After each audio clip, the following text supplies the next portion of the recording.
So, willkommen zu Metal Gear Solid 3, einem neuen Projekt. Ich würde mal sagen, wir starten direkt durch mit der europäischen Version auf Deutsch. Ja, Spiel starten und los geht's. Viel Spaß und ja, bis nach dem Intro.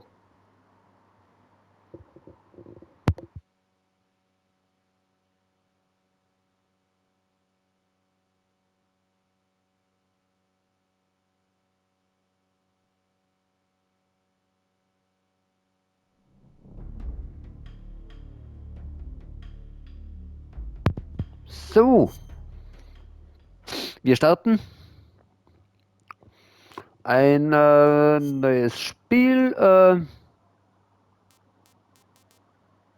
Ja, auf geht's, auf normal. Ob wir das richtig eingestellt haben oder nicht, weiß ich nicht. Egal. Viel Spaß. East and West. This marked the beginning of the era called the Cold War.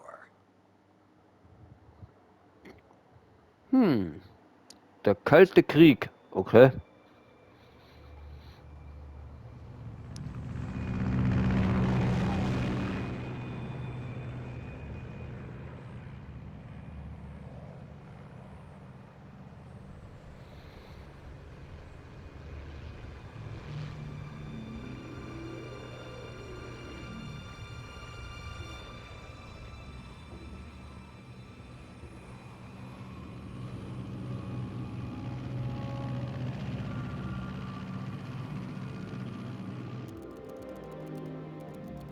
Flying over Pakistan, altitude 30,000 feet.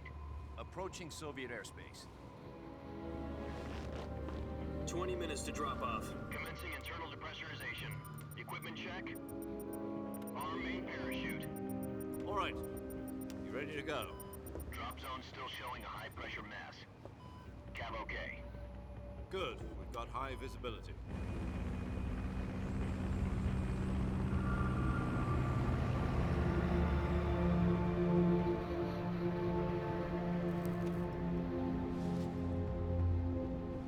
Put out that cigar. Connecting oxygen hose to interior connector. Put on your mask.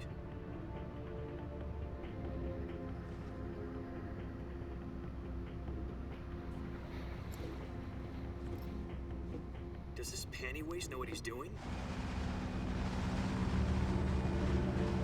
Approaching release point. 10 minutes to drop off. Hey, are you deaf?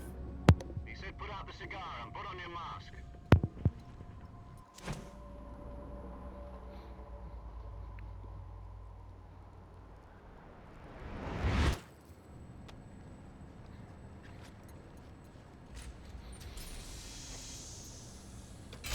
Depressurization complete. Checking oxygen supply. 6 minutes to drop off. Opening rear hatch.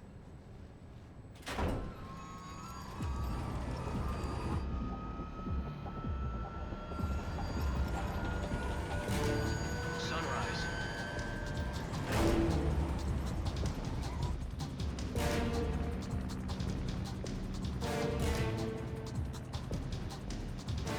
External temperature minus 46 degrees Celsius. 2 minutes to drop off. Stand up. You'll be falling at 130 miles per hour. Try not to get frostbite from the wind chill. 1 minute to drop off. Move to the rear. Activate the oil bottle. This is one for the history books. The world's first halo jump. 10 seconds to drop off. Stand by. Status okay. All green. Prepare for drop-off. Countdown. 5, 4, 3, 2, 1. Spread your wings And fly. God be with you. Na dann. Auf geht's.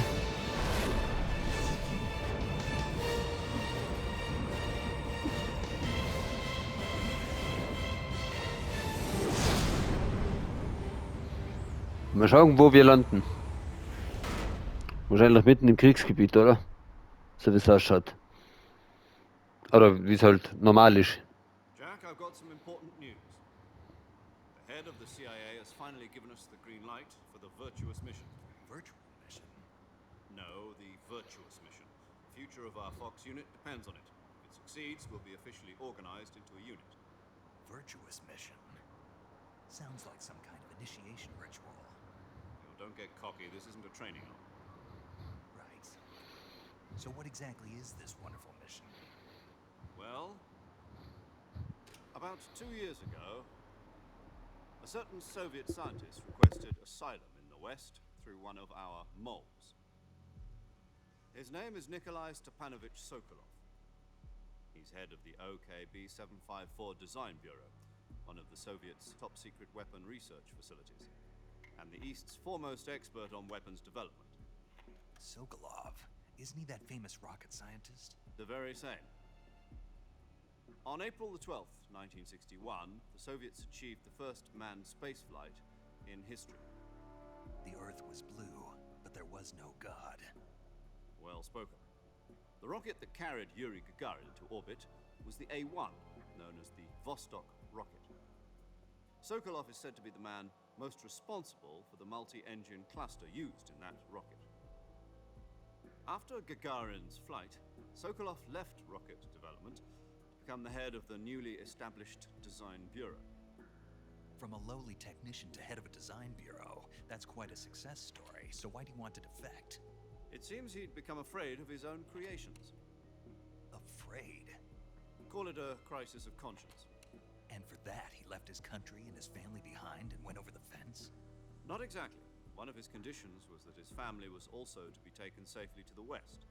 We used a mole to get the family out first and succeeded in sneaking Sokolov over the Berlin Wall shortly afterwards. I was the one who conducted the operation. The security on the eastern side was still full of holes back then. Then what? We got Sokolov over in one piece, but the whole ordeal had left him exhausted, and we checked him into a hospital in West Berlin. It took him 2 weeks and more than 600 miles to get from the research facility in the Soviet Union to Berlin. He was in no condition to say anything coherent.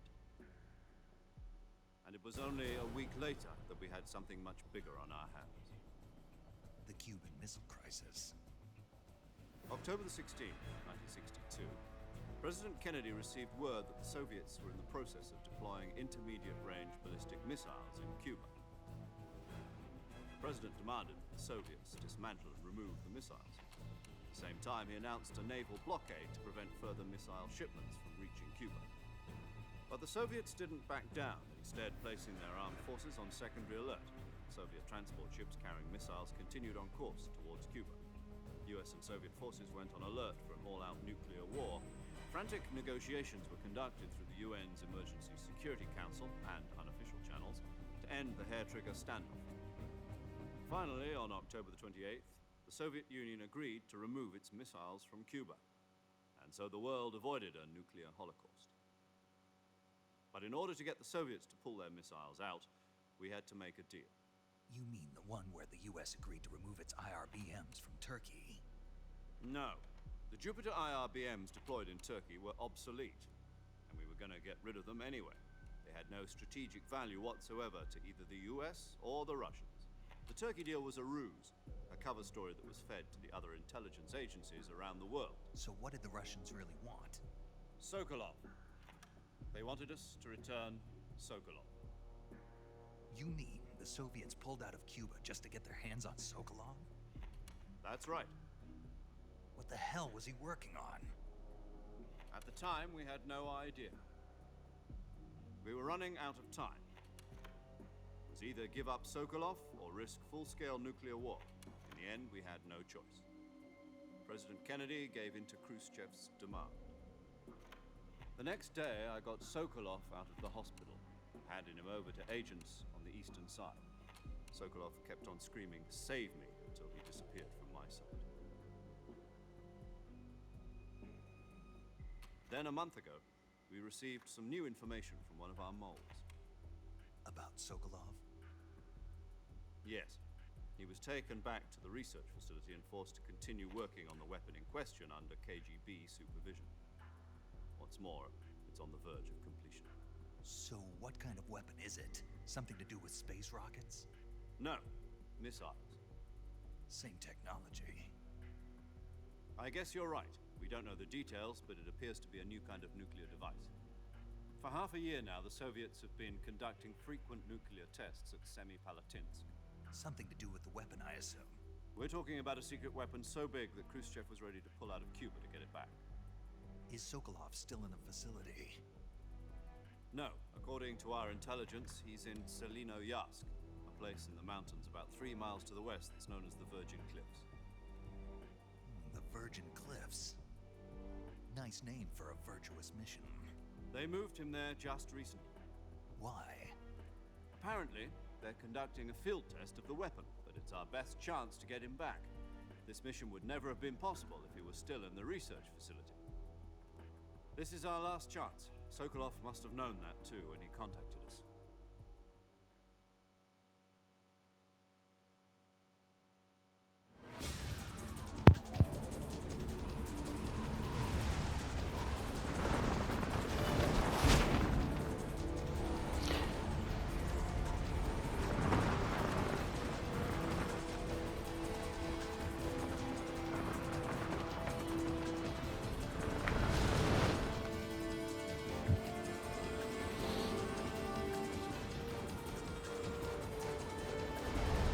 Listen up, Jack.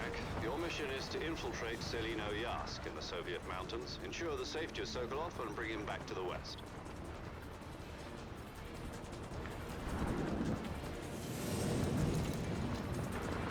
If we don't get Sokolov back before that weapon is complete, we'll be facing a major crisis. The clock is ticking.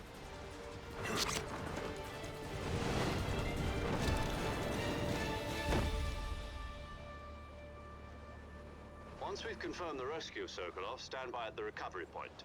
A recovery balloon will be dropped at that point. Fuel will be pumped into the balloon to inflate it. The process takes about 20 minutes. Once it's complete, the gunship's arm Wird das eine will land Bruchlandung? the balloon and pull it up. The Fulton surface-to-air recovery system. I'm familiar with the theory. Take it easy. It's been combat-proof. Do you think Sokolov is up to it? The shock will be less than during a parachute jump, and the arm can handle up to 500 pounds. So you're planning on going over the border in a single combat talent? She's equipped with 2 6-barrel 20mm Vulcan cannons, as well as 2 40mm machine guns. Sounds like she could hold her own against a battalion of tanks. Even with the fuel in the reserve tank, we're facing a 4-hour time limit. If all goes well, it shouldn't take more than a few hours. Home in time for dinner. But if anything goes wrong, You'll be eating dinner, breakfast, and all the rest of your meals in the jungle.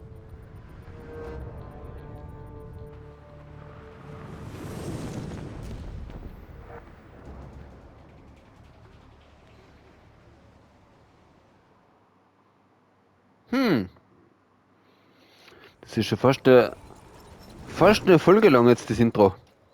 Aber gut, Battle Gear ist eigentlich bekannt dafür, dass es längere Intros hat.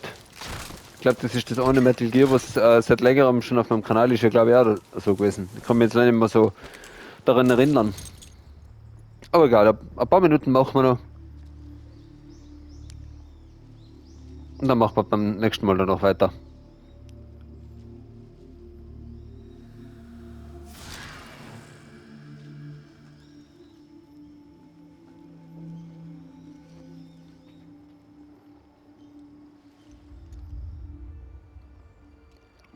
Natürlich.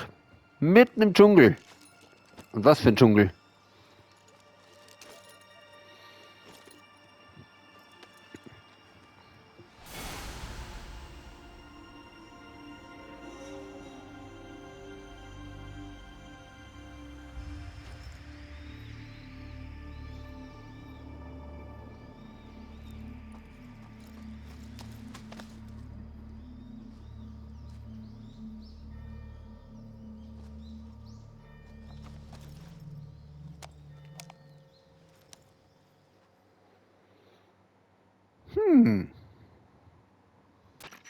Do you copy? You're already in enemy territory. Somebody might be listening in. From here on out, we'll be using code names to refer to each other. Your code name for this mission will be Naked Snake. I'll be referring to you as Snake from now on. You're not to mention your real name. Snake? What, you don't like snakes? What do you mean? You've eaten one before, haven't you? In survival training? I'm glad to hear that. I don't know if I'd ever order one in a restaurant, but... Be careful, you might not have a choice. What about you, Major? What should I call you? Let's see. I'll be Tom. Call me Major Tom. This will be a sneaking mission. You must not be seen by the enemy. You must leave no trace of your presence. Is that clear? This kind of infiltration is the Fox unit's speciality. In other words, weapons and equipment are procured on site. That goes for food as well. You're completely naked, just as your name implies. Great. Now I see why you asked me if I liked snakes. I suppose calling me Snake was your idea of a joke, too. No, there's a good reason for that. I'll tell you later when the time is right. Gotcha. Getting back to the subject, how exactly am I supposed to feed myself? You've been issued a knife and a tranquilizer gun. Use them to hunt for food. You'll also find some medical supplies in your backpack. Yeah, about the backpack. I lost it in a tree on the way down. I see. Well, you'd better go back and get it then. You know where it is? No problem. I can see it from here. It's stuck on a branch. To climb a tree, stand in front of a tree that's covered in ivy and press the action button. I'll be monitoring your progress over the radio.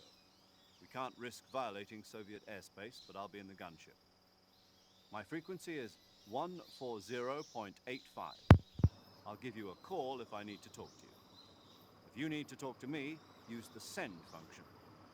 Okay, Snake, go get your backpack. Okay.